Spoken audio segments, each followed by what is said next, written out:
घनश्याम राधे राधे। निकुंज में विराजे घनश्याम राधे राधे। प्रेम से बोले राधे राधे। तो जीवन को धन्य कीजिए, कृतकृत्य कीजिए। अरे कभी एकांत में मन लग जाए, कभी इच्छा हो जाए, थोड़ी देर के लिए फोन को स्विच ऑफ मत करना, केवल साइलेंट कर दो। थोड़ी देर के लिए साइलेंट कर दो, थोड़ी टीवी बंद कर दो, और जिस कमरे में आप बैठो थोड़ा वहां अंधेरा कर दो, और एक छोटा सा आसन लगाकर बैठ जाओ और खुद से प्रश्न करो, खुद के ऊपर विचार करो। और जो विचार करते करते थोड़ा भगवान का नाम लेने का मन हो जाए तो ले लो। हाँ, हाँ, ये अभ्यास हमको करवाए गए हैं। हम पूछते हैं, ये प्रश्न उठता है। पहला प्रश्न है हम लोगों का प्रश्न क्या है? मैं कौन, मैं किससे, मैं कहां से? बहुत बड़ी व्याख्या हो जाएगी इसके ऊपर। बहुत बड़ी व्याख्या हो जाएगी। ये दर्शन शास्त्र की बातें हैं, बहुत लंबा विषय है। इन प्रश्नों को जानना है, थोड़ा अपने आप को एकांत दो। एकांत, भीड़ में रह रहकर ये माते में भीड़ ही भरी रहती है हमेशा। थोड़ा अपने आप को समय दो, विचार करो। खैर, आइए कथा का मंगल सातत्य ग्रहण करते हैं और थोड़ा उसका अनुसरण करते हैं। कामस्तु वासुदेवांशु दग्ध प्रागरुद्रमन्युना देहोपपक्तये भूय तमेव प्रतपद्यत। स एव जातो वेदरभ्याम् कृष्णवीर्य समोद्भव प्रद्युम्न इति विख्यातः सर्वतो नवमः पितुः। बोलिए श्री सुखदेव जी महाराज की जय। श्री कृष्ण और रुक्मिणी का मंगल विवाह हुआ। बहुत सुंदर उत्सव मनाया गया द्वारिका में, और रुक्मिणी से सर्वप्रथम एक पुत्र हुआ। उसका नाम था प्रद्युम्न जी महाराज। और प्रद्युम्न जी महाराज के द्वारा शंबरासुर का उद्धार हुआ। बड़ा उत्पात मचा रखा था उसने। तो प्रद्युम्न जी महाराज ने, कृष्ण के बेटे ने शंबरासुर का उद्धार किया। ये कथा बताई सुखदेव जी ने। बाद में श्री कृष्ण के अन्यान्य विवाहों का वर्णन करते हैं सुखदेव जी। भगवान श्री कृष्ण का दूसरा विवाह हुआ जाम्बवती के साथ, जाम्बवान की बेटी जाम्बवती। तीसरा विवाह हुआ भगवान श्री कृष्ण का सत्यभामा के साथ। चौथा विवाह हुआ कालिंदी के साथ। पांचवा विवाह हुआ मित्रवृंदा के साथ। छठा विवाह हुआ सत्या देवी के साथ। सातवां विवाह हुआ भद्रा देवी के साथ। और आठवां विवाह हुआ कृष्ण का लक्ष्मणा देवी के साथ। ये भगवान श्री कृष्ण की अष्टपटरानियां बताई जाती है। अब वहां दाऊ जी ने तो खाली एक विवाह किया और इनके यहाँ लाइन लग गई, 1 2 3 4 5 6 7 8 अष्टपटरानियां आ गई। जब भी कहीं युद्ध करने जाते हैं तो वहां से नई पटरानी लेके आ जाते हैं। और वो ठाकुर समर्थ है, समर्थ कहूं नहीं दोष गुसाई, रवि पावक सुर सरी की नाई। समर्थ कहूं, मैं समर्थ किसको कहूं? वो दास गुसाई। मैं समर्थ किसको कहूं? जो सामर्थ्यवान है वो करे, लेकिन सामर्थ्य हो तो करे। भगवान में सामर्थ्य है तभी तो वो भगवान है। अष्टपटरानियां हैं। एक नरकासुर नाम का राक्षस था, दुष्ट असुर था। उसने 16,100 कन्याओं को अपने यहाँ कैद कर रखा था। राजाओं की राजकुमारियां थी उसके कब्जे में। उसकी एक रणनीति थी कि हम पुरुषों के साथ युद्ध नहीं करेंगे, हम क्या करेंगे, उसकी उम्र 1000 साल की थी नरकासुर की। तो उसने सोचा कि हम कहाँ बड़े बड़े राजकुमारों से और राजाओं से लड़ने जाएंगे। ऐसा करो, जो राजकुमारों को पैदा करती है, जो राजाओं को पैदा करती है, उन राजकुमारियों को ही पकड़ लो और उनको मार दो।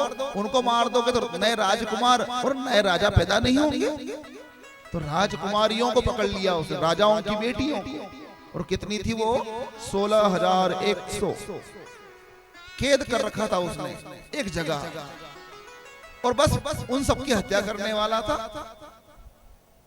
सूचना मिली राजा महाराजाओं के द्वारा भगवान श्री कृष्ण को कि हे द्वारिकाधीश, ऐसा एक राक्षस है जिसने हमारी बेटियों को कैद कर रखा है, लगता है वो उनको मार देगा, आप उन्हें छुड़ाइए। तो सत्यभामा के साथ गरुड़ पर बैठकर भगवान श्री कृष्ण उस नरकासुर के वहां जाते हैं और नरकासुर के साथ घोर युद्ध होता है। और उस घोर युद्ध में अपने सुदर्शन चक्र से भगवान श्री कृष्ण द्वारिकाधीश नरकासुर का उद्धार कर देते हैं। देवताओं के द्वारा जय जयकार होता है, द्वारिकाधीश की जय। बाद में उन 16,100 राजकुमारियों को जेल से, कारागार से मुक्त कराया। सारी राजकुमारियां भगवान के सामने पूरी भीड़ के रूप में खड़ी हैं। भगवान सबको एक साथ कह रहे हैं, जाओ राजकुमारियों, जाओ अपने अपने राज्य, अपनी राजधानी में जाओ। तुम्हारे पिता, तुम्हारे भाई तुम्हारे लिए सुयोग्य वर को देखकर तुम्हारा ब्याह कर देंगे। तो सारी राजकुमारियों ने कहा कि नहीं ठाकुर, नहीं द्वारिकाधीश, अब हम घर नहीं जाएंगे। क्यों? क्योंकि यदि हम घर जाएंगी तो हमारे पिता तो बड़े दयालु हैं, हमारे घर वाले बड़े कृपालु हैं, वो तो दया ही करेंगे। हमारी बेटी आ गई, बेटी आ गई, और वो हमारा ब्याह भी कर देंगे किसी सुयोग्य वर को देखकर। लेकिन जब हम ब्याह करके किसी और के घर पर चली जाएंगी तो उस गांव के लोग, उस परिवार के लोग तो यही कहेंगे। क्या कहेंगे? अरे इसको तो कोई असुर उठा कर ले गया था, क्या पता इसके साथ क्या किया हो, कौन जाने। लेकिन हम पवित्र हैं, शरीर से, मन से, आत्मा से हम पवित्र हैं। ये बात हम किस किस को समझाएंगी? लेकिन इस बात को आप जानते हो, हे द्वारिकाधीश, आप जानते हो कि हम पवित्र हैं, मन वचन कर्म से हम पवित्र हैं। इस असुर ने हमको केवल यहाँ कैद कर रखा था, इसने हमको नुकसान तो नहीं पहुंचाया। ये बात आप जानते हो, लेकिन कोई और इस बात को समझ नहीं पाएगा, हम बदनाम हो जाएंगी। इसलिए हम तो ये चाहती हैं कि आप ही हमको पत्नी रूप में वरण कर लो। सारी कन्याओं ने एक स्वर में एक साथ कहा, 16,100 कन्याओं ने। साथ में है सत्यभामा। सत्यभामा मुस्कुरा रही है, लो और छुड़ावा ना हो। छुड़ाने आए हो और फंस गए हो। कृष्ण ने कहा कि अब क्या करूं, ये सामने जो खड़ी हैं देवियां, ये कौन है? ये श्रुतियां हैं, वेद की श्रुतियां। और वेद की श्रुतियां कितनी हैं? 16,100। वो श्रुतियां ही स्त्रियां बन के आई और वो भगवान की साधना करनी चाहती हैं, भगवान का पूजन करना चाहती हैं, भगवान के संग रहना चाहती हैं। तो भगवान ने कहा कि पक्का तुम्हारा निर्णय पक्का है? कि हाँ है ठाकुर, निर्णय पक्का है। यदि आप स्वीकार करते हैं तो ठीक, नहीं तो हम आपके नाम की माला जपते जपते जपते जपते अपने प्राणों को सुखा देंगी और इस देह का त्याग कर देंगे, बाकी हम घर जाने वाली नहीं हैं। सारी राजकुमारियों ने ऐसा कह दिया। तो भगवान ने कहा कि ऐसा मत करो, तुम मुझे स्वीकार करती हो तो मैं भी तुम्हें स्वीकार करता हूं। तथास्तु, स्वीकार कर लिया कृष्ण ने। अब सत्यभामा के साथ गए थे नरकासुर को मारने के लिए, तो सात रानियां घर पर थाल सजा रही थी कि हमारे स्वामी आ रहे हैं, नरकासुर का उद्धार करके मारकर, नगाड़े बज रहे हैं, ढोल बज रहे हैं, चलो हम अपने कृष्ण का स्वागत करेंगे, पति का स्वागत करेंगे, सत्कार करेंगे। तो सातों रानियां रुक्मणी, जाम्बवती, कालिंदी, मित्रवृंदा, सत्या देवी, भद्रा देवी, लक्ष्मणा देवी, ये सब तैयार हो गई थाल ले लेकर, दीप सजाकर कि हमारे स्वामी आ रहे हैं सत्यभामा के साथ, चलो दोनों का स्वागत करेंगे। जब थालियां लेकर आई बाहर, गिनती की केवल 7, और भगवान पूरी भीड़ को लेकर जब आए तो कहा कि ये क्या है? सातों रानियां चौंक गई कि यह भीड़ कहां आई रही है? ये कथा व्यवहार है कि अपने द्वारिकाधीश में, द्वारिका में इतने सत्यभामा ने कह दिया, अरे बहनों ये सब हमारी बहनें आ रही हैं। अरे बहनों ये हमारी बहनें के एक ये 8 कम पट रही थी होते जो और भीड़ नहीं आई। भगवान भी मुस्कुरा रहे हैं कि रानियों का चेहरा देखने लायक था, लेकिन भगवान भगवान है। जब द्वारिका के बाहर खड़े थे भगवान श्री कृष्ण, तो अपनी दृष्टि मात्र से बड़े बड़े बड़े बड़े बड़े महल बना दिए अपनी माया से, और हर रानी के लिए अपना अपना अलग रूप बना लिया। 16,108 रानियां हैं तो भगवान ने 16,108 रूप बना लिए, और सभी रानियों के साथ भगवान रहते हैं, अलग अलग महल में रहते हैं, इसलिए वो भगवान है। ये सामर्थ्य उसमें है, हर किसी में नहीं है। कोई लोग कहेंगे अरे थानो भगवान है 16,108 रानियां कैतर राखे वणा ने, अरे सब ने एक हंडे राखे हो, सब ने एक हंडे रे हो। तुम बात करते हो ऐसी, तो फिर क्या था? भगवान सबके साथ रहते हैं, भगवान की लीलाएं बढ़ती जा रही हैं। एक लीलाओं का वर्णन करते हुए कहते हैं कि बाद में भगवान के एक पोता हुआ, रुक्मणी जी का बेटा है प्रद्युम्न, और प्रद्युम्न का विवाह होता है, और उनसे एक बेटा होता है जिसका नाम है अनिरुद्ध, और अनिरुद्ध का विवाह होता है रोचना देवी के साथ, रोचना देवी के साथ। और अनिरुद्ध का विवाह 2 विवाह होते हैं, एक रोचना के साथ और एक उषा के साथ। 2 पत्नियां हैं अनिरुद्ध की, भगवान श्री कृष्ण के पोते की 2 पत्नियां। और ये उषा जो है वो बाणासुर की बेटी है, और ये बाणासुर किसका वंशज है? प्रहलाद का वंशज है। प्रहलाद जी है ना, प्रहलाद का वंशज है। इसलिए भगवान के साथ जब युद्ध होता है बाणासुर का, क्योंकि बाणासुर राजी नहीं हुआ, अपनी बेटी का हाथ अनिरुद्ध के हाथ में देने के लिए राजी नहीं था उषा का, तो उसने भगवान श्री कृष्ण के साथ युद्ध किया। भगवान श्री कृष्ण के साथ युद्ध किया तो भगवान कृष्ण के साथ दाऊ जी भी आ गए युद्ध करने के लिए बाणासुर के साथ। दोनों भाई युद्ध करते हैं, तो ये बाणासुर ने भगवान शिव जी को याद किया, तो भगवान शिव जी ने अपने बेटे कार्तिकेय को भेज दिया, और कार्तिक के साथ युद्ध होता है दाऊ भैया का, और कृष्ण के साथ युद्ध होता है बाणासुर का। लेकिन भगवान की माया के चलते बाणासुर, अच्छा बाणासुर को वरदान था, उसके 1000 हाथ थे, उसके 1000 हाथ थे। जितनी बार भगवान सुदर्शन चक्र से उसके हाथ काटे फिर से नया हाथ आ जाए, वो बार बार काटते जाए, नए हाथ आते जाए, आते जाए, आते जाए, आते जाए।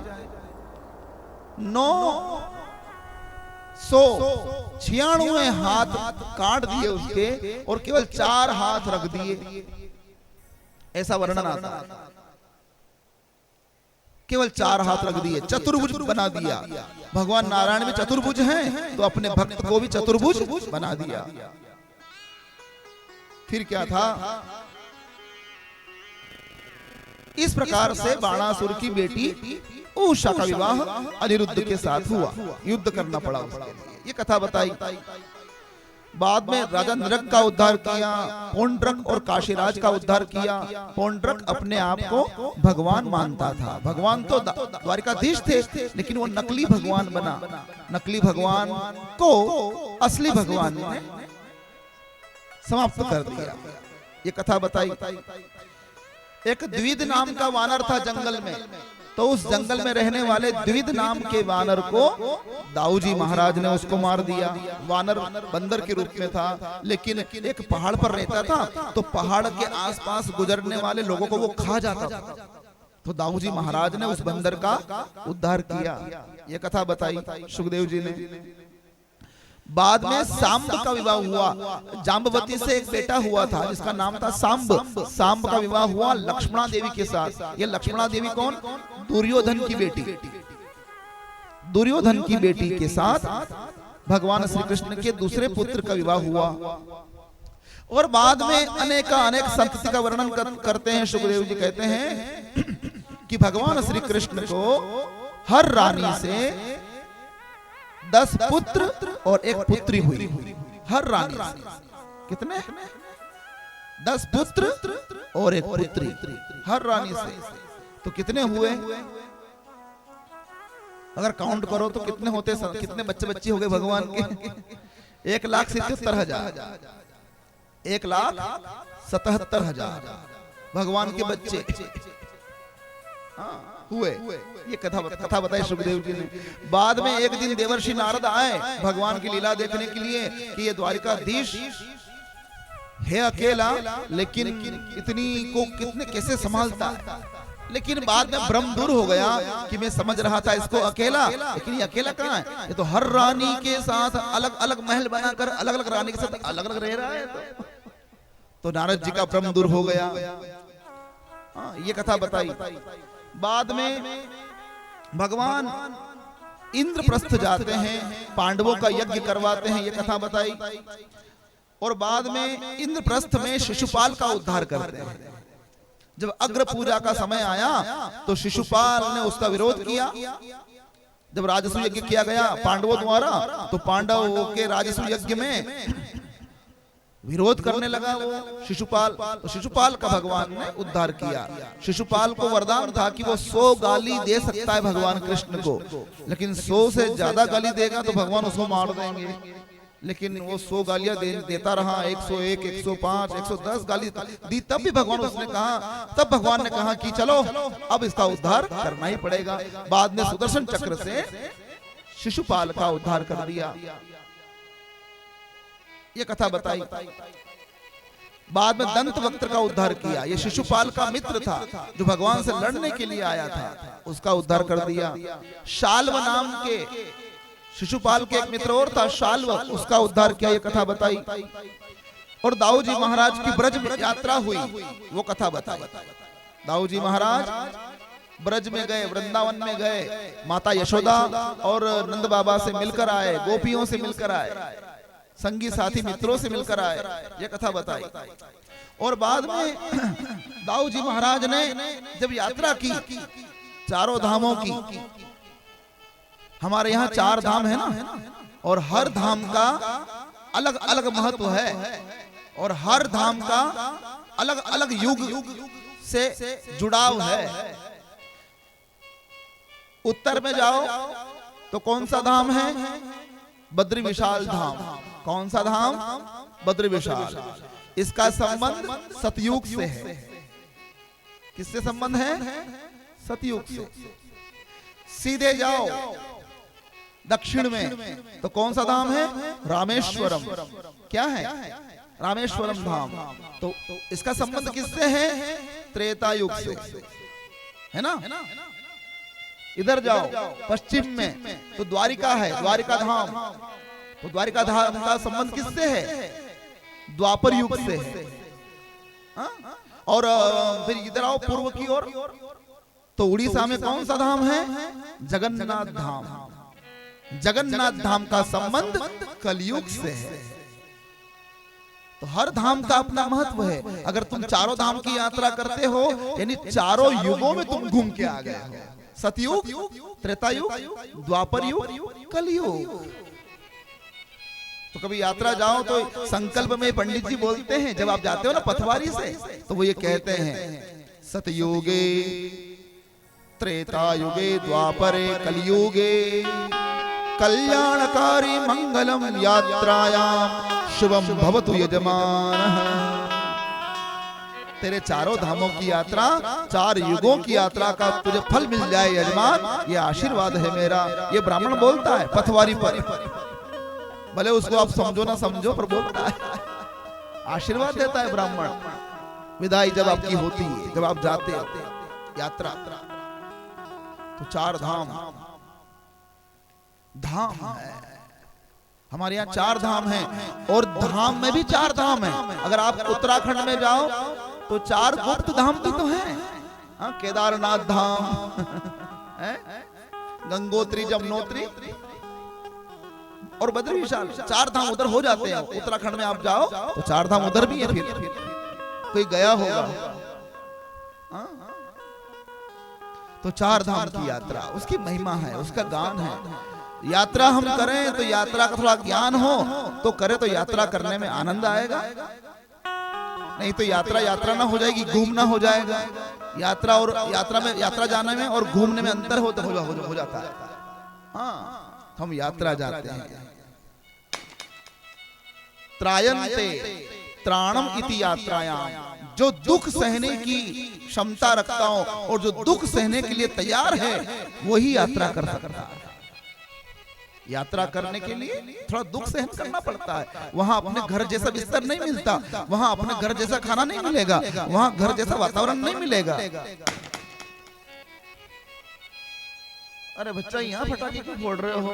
अभी तो बहुत दूर है कथा।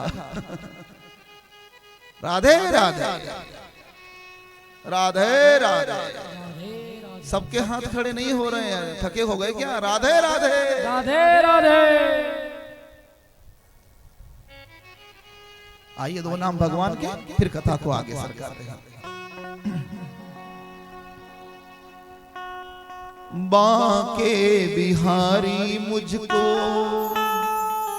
देना सहारा, कहीं छूट जाए ना दामन तुम्हारा। बांके बिहारी हमको देना सहारा, कहीं छूट जाए ना दामन तुम्हारा। बांके बिहारी मुझको देना सहारा, कहीं छूट जाए ना दामन तुम्हारा।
शाम तुझको ही रिझाता रहूं मैं। सुबह शाम तुझको मेरी जाता रहूं। हाँ, सुबह शाम तुझको ही रिझाता रहूं मैं। सुबह शाम तुझको ही जाता रहूं। तेरा नाम मुझको प्राणों से प्यारा, तेरा नाम हे हरि प्राणों से प्यारा, कहीं छूट जाए ना दामन तुम्हारा। छूट जाए दामन तुम्हारा।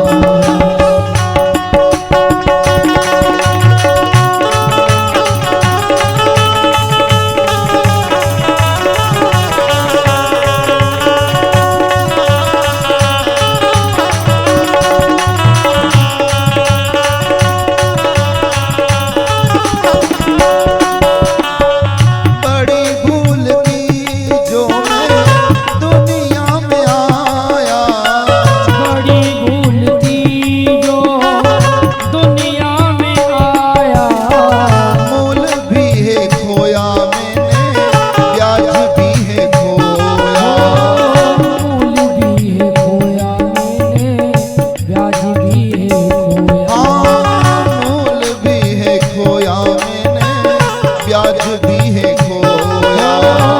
मूल भी है खोया मैंने, ब्याज भी है खोया। हाँ, दुनिया में मुझको न भेजना दोबारा। दुनिया में मुझको ना भेजना दोबारा कहीं छूट जाए ना दामन तुम्हारा। छूट जाए दामन तुम्हारा। बांके बिहारी मुझको देना सहारा। बाकी बिहारी मुझको देना सहारा। छूट जाए ना दामन तुम्हारा। छूट जाए दामन तुम्हारा। कहीं छूट जाए ना दामन तुम्हारा। छूट जाए ना दामन तुम्हारा।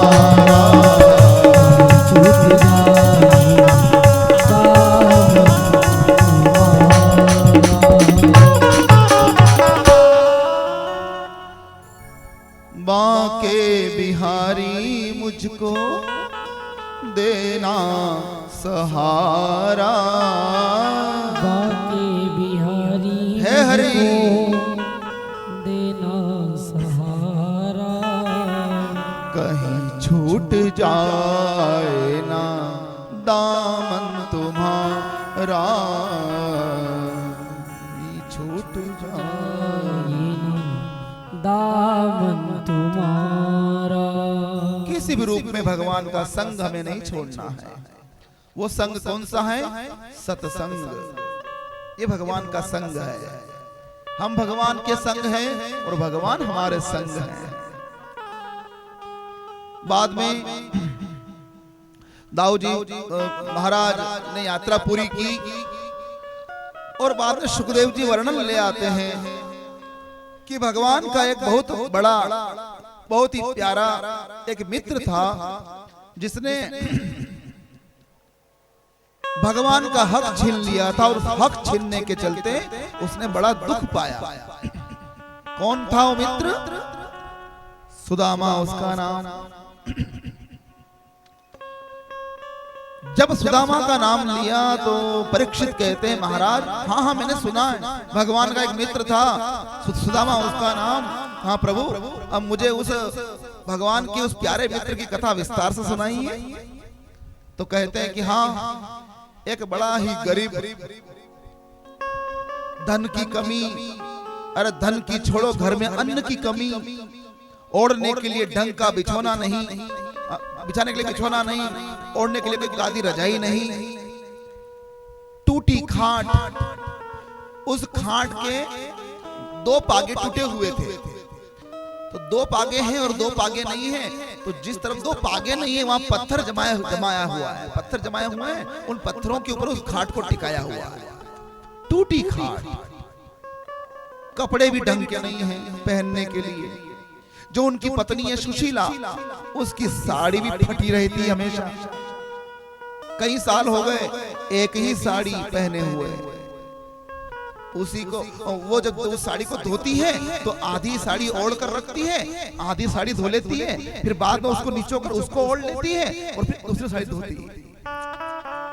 ऐसे हालात परिवार के, सुदामा के। और दो बच्चे हैं, न जाने कैसे न कैसे यजमानों के वहां से कभी सीधा आ जाता था तो सीधे से रोटी बना देती थी, ज्यादा बच्चों को खिलाती थी और कुछ बच जाता तो पा लेती थी। दोनों पति पत्नी अधिकतर व्रत उपवास किया करते थे। सुदामा और उसकी पत्नी सुशीला अधिकतर व्रत उपवास किया करते थे। कैसा मंगलवार, कैसा सोमवार, कैसा बुधवार, रोज व्रत चलता था। हमको तो याद रखना पड़ता है कि बुधवार है आज व्रत है, वहां तो रोज व्रत चले। घर में वे तो खावे है ही कोई, तो व्रत करो। ऐसे हालात सुदामा के। अब बात मजे की ये कि सुदामा गरीब है लेकिन भिखारी नहीं है। सुदामा भिखारी नहीं है, वो मांग कर नहीं खाता, मेहनत का खाता है। यजमान के वहां जाता है, कथा करता है, हवन करता है, और कथा करने के बाद, हवन करने के बाद जो दक्षिणा मिलती है उस दक्षिणा से घर चलता है। वो कोई भीख नहीं है, वो दक्षिणा है। दक्षिणा में और भीख में अंतर है। दक्षिणा भीख नहीं होती, दक्षिणा प्रतिफल होती है कर्म का। कि हाँ पंडित जी ने यहाँ 7 दिन तक सेवा करी है, हमारे संग रहकर ठाकुर जी की सेवा करवाई है, पूजा करवाई है, अब इनको दक्षिणा दे दो। वो दक्षिणा कोई दान की नहीं है और वो भीख नहीं है। दक्षिणा दक्षिणा है, दान की नहीं है। वो पंडित जी को जो दी जाती है वो दान की नहीं होती, वो दक्षिणा होती। आपके यहाँ दान क्यों आवे काम करवाने, तो कोई आप उन्हें तिलक काढ़ो के, हाँ क्या आप हमारे यहाँ आको तन काम करियो, हाँ वो दान क्या भाई थोड़ा यहाँ जो टिक को लिखा नो थाने कभी लिखा रही हो। लेकिन पंडित जी को जब दक्षिण देते हो टीका निकालते हैं, उनको पैसा देते हैं, उनको प्रणाम करते हैं। तो पंडित को जो, ब्राह्मण को जो दी जाती है वो दक्षिणा कहलाती है। क्यों? क्योंकि उसने ठाकुर की सेवा करी आपके लिए, आपकी प्रार्थना आपके लिए करी। और जब वो बाद में प्रार्थना करता है तो क्या कहता है? सर्वेत्र सुखिन सन्तु सर्वे सन्तु निरामया सर्वे भद्राणि पश्यन्तु मा कश्चित् दुःख भाग् भवेत्। हे परमात्मा, जिस यजमान ने ये कार्य संपन्न करवाया है उस संपन्नता उसके घर में बढ़े, धन की वृद्धि बढ़े, सुख संपत्ति बढ़े, इसका वंश बढ़े। ये आशीर्वाद देता है ब्राह्मण। कुछ भी काम आप करवाते हो ब्राह्मण को तो ये आशीर्वाद देता है। अरे आप भोजन भी कराओ ब्राह्मण को तो भी आशीर्वाद देता है।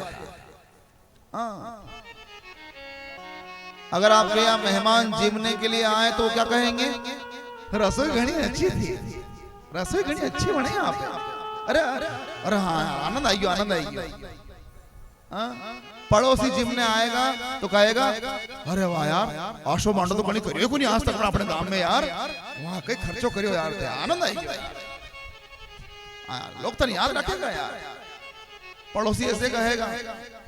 और अगर ब्राह्मण को भोजन कराओगे तो श्रीरस्तु कल्याणमस्तु चिरायुरस्तु अखंड सौभाग्यवती भव।